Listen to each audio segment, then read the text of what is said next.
पुण्याच्या दीनानाथ मंगेशकर रुग्णालयामध्ये एका महिलेचा मृत्यू झाला आणि महाराष्ट्रामध्ये दीनानाथ मंगेशकर रुग्णालयाची संपूर्ण मीडियामध्ये बदनामी करण्याचं एक षडयंत्र त्या निमित्तानं चालू झालं। वास्तविक दीनानाथ मंगेशकर रुग्णालयाचा मी बऱ्याचदा गेलेलो आहे आणि अतिशय चांगलं वातावरण, चांगली व्यवस्था, चांगल्या प्रकारचं आरोग्यदायी सुविधा त्या ठिकाणी आहेत। खरं म्हणजे धर्मादाय रुग्णालयाच्या बाबतीमध्ये लोकांचे गैरसमज आहेत आणि ते गैरसमज आपल्याला काढता येत नाहीत। त्यातला पहिला गैरसमज असा आहे की धर्मादाय रुग्णालय म्हणजे सगळं फुकट असतं तिथं, तर मुळामध्ये ही भूमिका नाहीये। धर्मादाय कायद्याच्या अंतर्गत रजिस्ट्रेशन झालं असलं तरी सुद्धा त्या ठिकाणी 100% सगळ्यांना मोफत देता येत नाही। शासनाचे नियम आहेत किंवा ज्यांच्याकडे पिवळं कार्ड आहे, जे दारिद्र्य रेषेच्या खाली आहेत, त्यांना आपल्याला त्या ठिकाणी काही सवलती देता येतात। तर त्या ठिकाणी काय की 100% मोफत आहे, काही सेमी म्हणजे त्याच्यात सवलत आहे। बऱ्याचदा महापालिकेकडूनही काही डायलिसिसला सवलती त्या ठिकाणी दिल्या जात होत्या। रोटरी क्लबच्या वगैरे अशा वेगळ्या वेगळ्या लोकांनी त्या ठिकाणी काही सवलती पण डोनेट करता येतात किंवा आमच्या वतीनं आम्ही एवढं डायलिसिस करू, तर ते जास्तीत जास्त प्रयत्न त्या ठिकाणी केला जातो। धर्मादायच्या निमित्तानं तिथे एक कार्यालय खोललेलं असतं, त्या ठिकाणी अशा आपल्या ज्या अडचणीतल्या लोकांचा विषय असतो त्यांनी तिथं जावं वगैरे अपेक्षित आहे। कुणीतरी डॉक्टर केळकर त्या संस्थेचे अध्यक्ष वगैरे असतील, ते आज आहे, त्याच्या अगोदर दुसरे कुणी असतील, नंतर कुणी होतील। धर्मादायचं आहे म्हणून त्या रुग्णालयाचं हजारो कोटीचं टर्नओव्हर आहे म्हणून लगेच त्याचे बाहेर आले किंवा गेल्या वर्षी एवढं टर्नओव्हर होतं, यावर्षी एवढं 1000 कोटीचं टर्नओव्हर आहे, मागं 800 कोटीचं टर्नओव्हर होतं। वास्तविक परिस्थिती अशी आहे की त्या ठिकाणी एवढ्या सर्व व्यवस्था, एवढं सर्व आयसीयूचे युनिट, विविध रोगाचे आजाराचे त्या ठिकाणी म्हणजे पुण्यातल्या एक 10-20% लोक त्या दीनानाथ मंगेशकरकडे जातात। रोज डायलिसिस करणारे लोक वेगळे आहेत, वेगळ्या वेगळ्या ट्रीटमेंट आहेत त्या ठिकाणी। आणि मग डिपॉझिट मागणाऱ्या डॉक्टरनी डिपॉझिट मागायला नको ह्याच्याबद्दल तर 100% कुणाचंच दुमत असायचं कारण नाही। तर तनिषा भिसे या महिलेला तिथं म्हणजे गरोदरपणाच्या काळामध्ये त्या ठिकाणी पटकन डिपॉझिट भरा म्हणलं आणि त्याच्यामध्ये अडचणी होऊन गेल्या, त्यांनी दुसऱ्या हॉस्पिटलमध्ये हलवलं।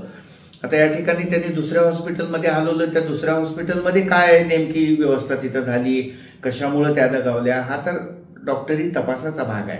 म्हणजे ते दीनानाथमधून गेल्यामुळं दुसऱ्या रुग्णालयात जावं लागलं त्यांना, पण दुसरं पण रुग्णालयच आहे। पण ज्या ठिकाणी त्या रुग्णालयात त्या ऍडमिट झाल्या त्या ठिकाणी त्यांनी बाळाला जन्म दिला आणि मग ते आमदाराचे PA त्यांचे मिस्टर, त्याच्यामुळे हा विषय खूप मोठ्या प्रमाणामध्ये आला, विधानसभेत मांडला गेला, मुख्यमंत्र्यांनी त्याच्यावर काही भाष्य केलं, मग लोकांनी संघाचा संबंध जोडला दीनानाथ मंगेशकरांचा हॉस्पिटलचा।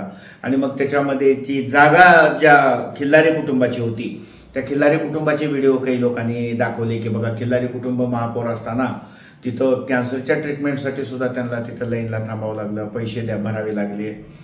तर धर्मादायचे जे ट्रस्ट आहे, त्या ट्रस्टचे जे लोक आहेत, त्या ट्रस्टच्या लोकांच्या घरी तो पैसा जात नसतो।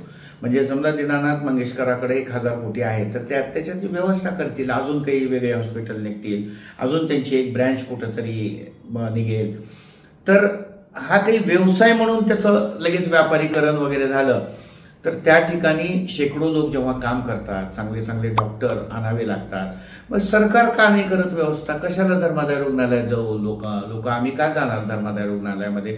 प्रत्येक ठिकाणी जिल्हा रुग्णालय भिकार व्यवस्था आहे, ससूनमध्ये जावं, मग KM मध्ये जावं, सगळीकडे भिकार व्यवस्था आहे, घाण असते, कुठे थुंकलेलं असतंय, कुठे कचरा कुंडी असते। म्हणजे पॉश हॉस्पिटल पाहिजेत तुम्हाला, अतिशय स्वच्छता पाहिजे, चांगले कर्मचारी पाहिजेत, पावला पावलाला चौकशीच्या यंत्रणा पाहिजेत आणि सगळ्या व्यवस्था करायच्या, AC पाहिजे, तिथं सगळं ICU युनिट पाहिजे, प्रत्येकाला सेपरेट रूम पाहिजे, सेमी फर्निश्ड पाहिजे।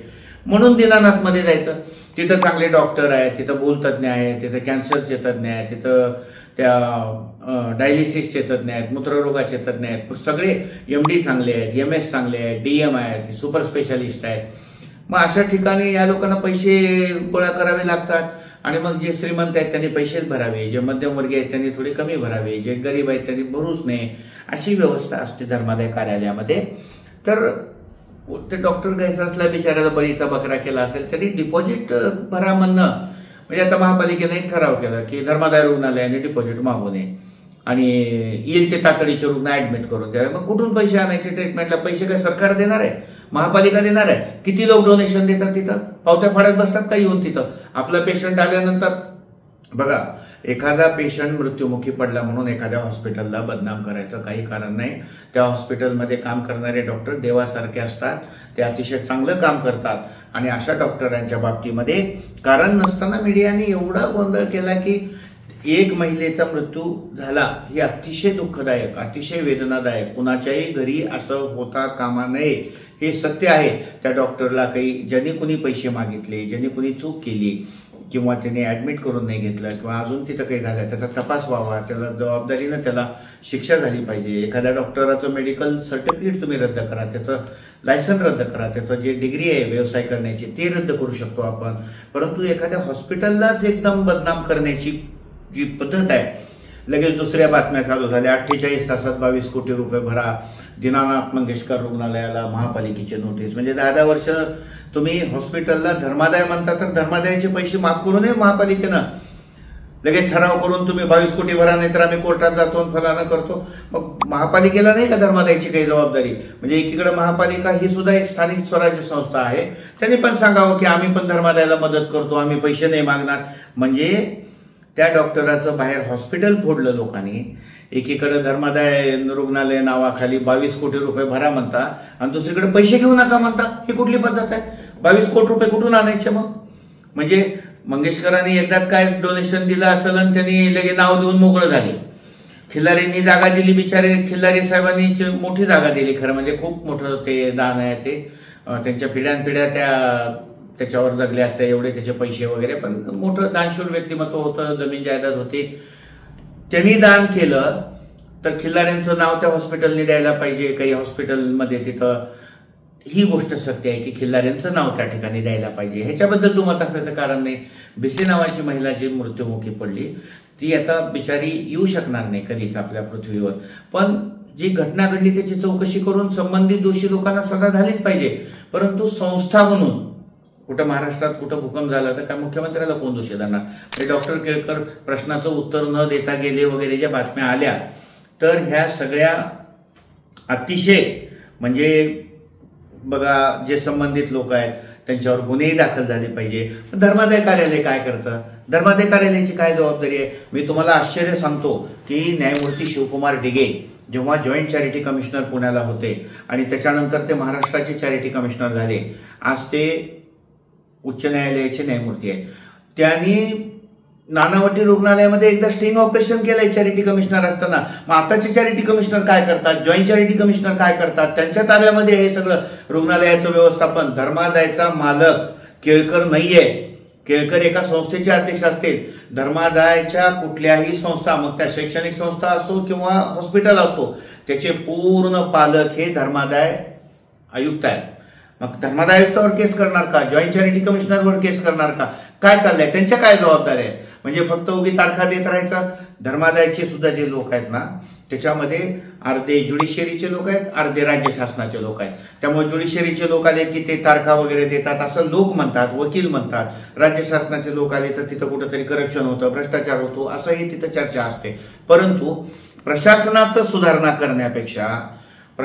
सुधारणा करण्यापेक्षा ह्या सगळ्या ज्या घटना आहेत, ह्या घटनेला भांडवल करून त्या दीनानाथ मंगेशकरचं नाव बदनाम करण्याची जी प्रक्रिया महाराष्ट्रामध्ये संपूर्ण चॅनलवाल्यांनी, वेगळ्या वेगळ्या लोकांनी चालू केली. मग कुणीतरी कोकणातले डॉक्टर आहेत, त्यांची एका TV चॅनलने मुलाखत दाखवली की बघा दीनानाथमध्ये पैसे, म्हणजे त्यावर पैसे मागितल्याशिवाय ते हॉस्पिटल चालणार कसं? लोकांनी पैसे द्यायला पाहिजे. दान केलं म्हणजे आपण एखादी गोष्ट दान केल्यानंतर त्या दानाचा मोबदला जर मागत असू तर ते दान होत नाही. म्हणून धर्मादाय रुग्णालय म्हणजे सगळं फुकट, ही कल्पना पहिल्यांदा लोकांनी समजून घेतली पाहिजे.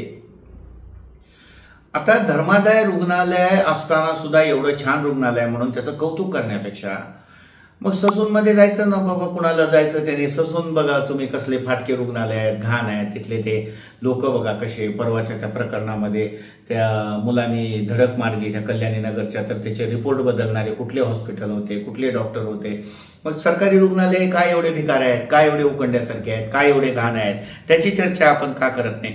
1950ला एक कायदा झाला, त्याच्या कलम 41 अ मध्ये अंतर्गत 1 सप्टेंबर 2006 पासून ही आरोग्याची विशेष योजना, त्याच्यामध्ये एवढे पर्सेंटेज कॉट तुम्ही गरिबांना दिले पाहिजे, सगळं नियमान आहे. पुढे याचं नियंत्रण सगळं राज्यस्तरीय केलं गेलं आहे. धर्मादाय आयुक्ताकडे त्याचं नियंत्रण आहे, त्याची एक राज्यस्तरीय समिती आहे आणि मोठ्या मोठ्या आजाराचे म्हणजे त्या ठिकाणी लोकांना मदत केली जाते. आता या पुणे महापालिकेने कुणीतरी सांगितलं की आता तुम्ही डिपॉझिटच मागायचं नाही, मग तातडीच्या रुग्णावर ट्रीटमेंट करायची, हॉस्पिटलचे मेडिकलचे दुकान आहेत, त्यांनी औषधं कुठून आणायचे, पैसे कुठून देणार, आणि पेशंट गेला तर ते पैसे मागितले तर लोकांना वाईट वाटतं. खरं म्हणजे धर्मादाय ही कल्पना अशी आहे की जसं लोकशाहीची व्याख्या आपण लोकांनी केलेले लोकांसाठीचे राज्य, तसं सगळ्यांनी मिळून काही मदत करून सगळ्यांनी सगळ्यासाठी निर्माण केलेलं ते धर्मादाय रुग्णालय आहे. त्याला काही विचाराचं काय बंधन आहे, हे संघाचं आहे, हे समाजवाद्याचं आहे, असा आपण विचार करतो का? दीनानाथमध्ये जात बघून ॲडमिट नाही केलं जात, धर्म बघून ॲडमिट केलं जात नाही. पण दीनानाथसारखे खूप मोठे मोठे हॉस्पिटल आहेत. लातूरला विवेकानंद रुग्णालय आहे, प्रचंड लोकांना मदत केली जाते तिथं सुद्धा. आणि मग अशी चॅरिटेबल जे हॉस्पिटल आहेत तिथं काही कायद्याचं पालन होत नसेल समजा, तर नक्की कायद्याचा बडगा तिथं दाखवला पाहिजे. परंतु डॉक्टरला बदनाम करणं, रुग्णालयाला बदनाम करणं, यातून काही साध्य होणार नाही. दीनानाथ मंगेशकर हे एक अतिशय चांगलं रुग्णालय आहे आणि लोकांनी या अफवेवर विश्वास ठेवता कामा नये की इथं काहीतरी फार लुटलं जात आहे. आणि प्रचंड सांगितलंय बरं का की दीनानाथमध्ये कसं लुटलं जात आहे, त्याचे भांडवल कसं. मग लोकांनी काही व्हिडिओ केले, त्या व्हिडिओच्या माध्यमातून दाखवलं की माझे कोणीतरी गेले होते, त्यांनी मग त्याच्या डोळ्यात पाणी आणून सांगितलं. पण गेलेल्या माणसाच्या कुटुंबातल्या लोकांना तर ते रडू येणार, पण डॉक्टर देव नाही आहे सगळे जे पेशंट वाचवतात, पेशंटला सांगतात. आणि पेशंटला असं कोणी सांगू शकत नाही. बघा, प्रोफेशनल इथिक्समध्ये डॉक्टर सांगू शकत नाही तुम्हाला कॅन्सर आहे, लास्ट स्टेजचा आहे, तुम्ही मरणार आहे, तुम्हाला लिव्हर कॅन्सर आहे, लास्ट स्टेजचा आहे, तुम्ही मरणार आहे, छोटंसंच ऑपरेशन आहे, लवकर दुरुस्त होतात. डॉक्टर हे असंच म्हणतात. आणि हे मानसिक सुद्धा रुग्णाची व्यवस्था, मानसिक स्थिती चांगली राहावी म्हणून त्यांना असंही व्यवस्था करावी लागते, असं बोलावं लागतं. मग त्याचंही आपण भांडवल करतो की मला लहानच सांगितलं आणि मोठं ऑपरेशन केलं. तर डॉक्टर रुग्णाच्या मनस्थितीचा पण अभ्यास करून बोलतात. म्हणून डॉक्टराचं जे बोलणं असतं ते तात्कालिक स्वरूपाचं असतं. एन्जिओग्राफी झाली तर एन्जिओप्लास्टी करा, एन्जिओप्लास्टी नसेल तर बायपास करा. तर डॉक्टरांनी रुग्णाला घाबरवून नाही टाकता येणार. मग काही चिंता करू नका, छोटंसं आहे, होऊन जातं, हे रेग्युलर प्रोसेस आहे, आता खूप मोठं तंत्रज्ञान फार पुढे गेलेलं आहे, असं डॉक्टरांनी बोलल्या तर त्याची चर्चा हे व्हायला नाही पाहिजे. 10 लाख रुपये भरा म्हणणं ही 100% चूक आहे. डिपॉझिट करा म्हणणं, जेवढे आहे तेवढे भरा, ट्रीटमेंट चालू करू, 2 दिवसाची व्यवस्था करा, हे म्हणणं बरोबर आहे. केळकरांनी पण सांगितलं की आता ह्याच्या पुढे आम्ही डिपॉझिट मागणार नाही, किंवा ही पद्धत. पण ही कशामुळे पद्धत चालू झाली असेल? लोक ट्रीटमेंट झाल्यानंतर पैशासाठी फोन करायला लावतात, आमदाराचे फोन आले, मंत्र्याचे फोन आले, किती लोकांचा, म्हणजे चांगलं काम करणाऱ्या लोकांना समाजामध्ये किती अडथळे हे दीनानाथच्या प्रकरणापासून कळलेलं आहे. एखादं प्रकरण जर चुकून झालं तर त्याची एवढी जी चर्चा घडून आली, ही समाजाच्या एका म्हणजे मनस्थिती, समाजात कशी मनस्थिती तयार होते आहे, लोक कसं फायदा घेतात, म्हणजे कुणीही कुणाचं नाही असं म्हणल्यासारखं, संधी मिळाली की मारायला कुणीही सोडत नाही, कमी करत नाही, अशी परिस्थिती दीनानाथ मंगेशकर हॉस्पिटलच्या बाबतीत झाली. परंतु दीनानाथ मंगेशकर हॉस्पिटलमध्ये हजारो लाखो लोकांनी आतापर्यंत जे रुग्णालयाने उपचार केले, त्यात माझा एक भाऊ होता, त्यांनी पण तिथं वर्ष, 2 वर्ष, 3 वर्ष सलग डायलिसिस वगैरे रुग्णालय उपचार केले. मी तुम्हाला सांगतो, अतिशय दर्जेदार रुग्णालय आहे, अतिशय चांगलं रुग्णालय आहे आणि ते तिथं सगळी व्यवस्थित ट्रीटमेंट होते. मी डॉक्टर जगन्नाथ पाटील आपलं मन यूट्यूब चॅनलमध्ये हा व्हिडिओ करताना माझा रुग्णालयातल्या कुठल्याही ट्रस्टीचा संबंध नाही, माझी त्यांची कुणाची ओळख नाही. परंतु समाजाची मानसिकता अशी बनता कामा नये की रुग्णालय म्हणजे लुटारूंचं ठिकाण आहे, रुग्णालय म्हणजे तिथं लुटलं जातं. यासाठी मी हा व्हिडिओ करतो. मी डॉक्टर जगन्नाथ पाटील आपलं मन यूट्यूब चॅनलमध्ये हा व्हिडिओ जर आपल्याला आवडला असेल तर हा व्हिडिओ जास्तीत जास्त शेअर करा आणि रुग्णाच्याही मनातली भीती काढा की हॉस्पिटलमध्ये गेल्यानंतर तिथं लुटलं जातं. डॉक्टरांच्यावर विश्वास ठेवायला शिकलं पाहिजे. धन्यवाद. हा व्हिडिओ जास्तीत जास्त शेअर करा. आपलं मन यूट्यूब चॅनल सबस्क्राईब करा.